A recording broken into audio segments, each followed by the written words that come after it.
Tinanggap ni Philippine National Police Chief General Nicolas Torre ang hamong suntukan ni Davao City Vice Mayor Baste Duterte. Kit ni Torre, pwede itong gawing boxing for a cause. Ang malilikom daw na pera pwedeng gamitin para matulungan ang mga naging biktima ng bagyong Krising at Habagat. Handa raw sumabak si Torre sa 12-round bout kahit pa sa Araneta Coliseum, kahit raw ngayong linggo.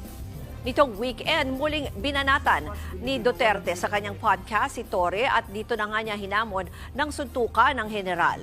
Si Torre po ang nanguna sa paghahain ng arrest warrant laban sa amang niyang si dating Pangulong Rodrigo Duterte noong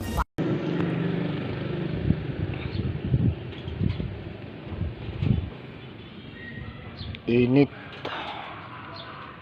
Init mga ka-idol, oh. Ang init karon. Way kupas-kupas mga ka-idol.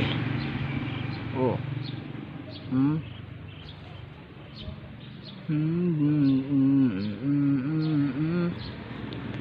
Nasa tamang tao na ako ngayon.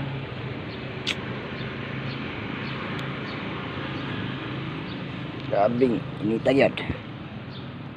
Ang ganda sa init ay. Avocado idol, kinadaghan nagbunga idol.